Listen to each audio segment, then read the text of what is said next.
धागा प्रेम का मत तोरे चटकाए, तोरे से फिरे ना जुड़े, जुड़े गांठ पर जाए रही माँ, जुड़े गांठ पर जाए।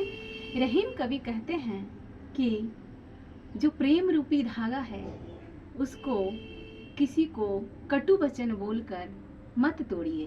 किसी से अगर आपकी अच्छी बनती है, दोस्ती है, यारी है, तो उसको कुछ ऐसा कटु वचन मत बोलिए।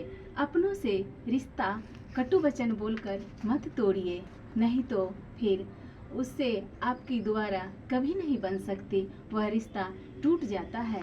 क्योंकि जिह्वा की जो बोली है उसकी चोट तलवार की धार से भी तेज होती है। सो कहते हैं कि एक बार टूट जाए किसी से रिश्ता तो वह दोबारा नहीं जुड़ता है। सो कभी नहीं किसी से रिश्ता तोड़ना चाहिए, और कटु वचन से ही रिश्ता टूटता है, कटु वचन कभी नहीं बोलना चाहिए।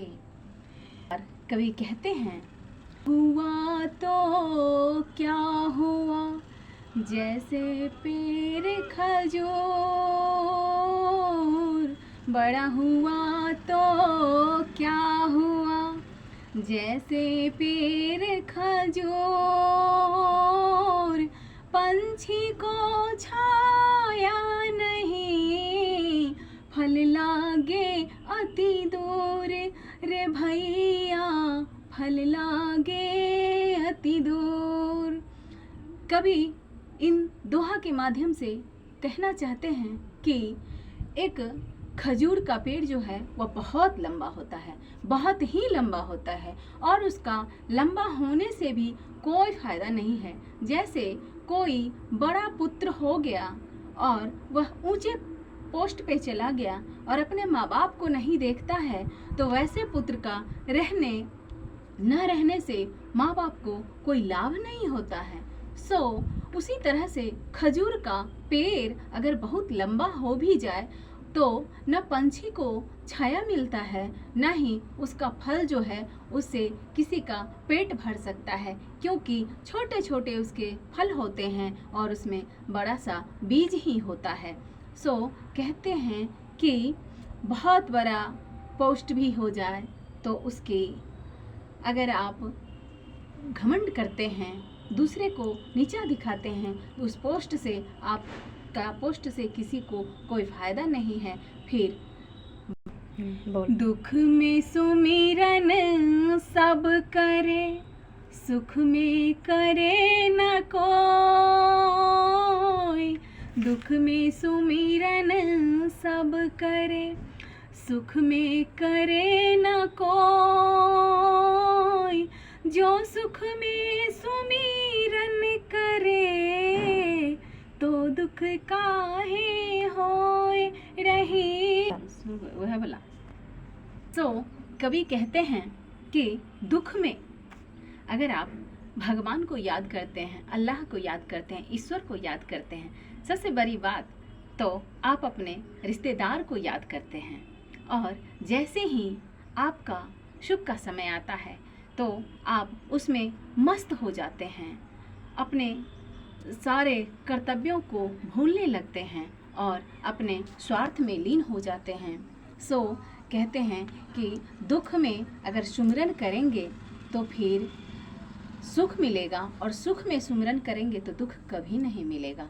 सो आगे कहते हैं, रही मन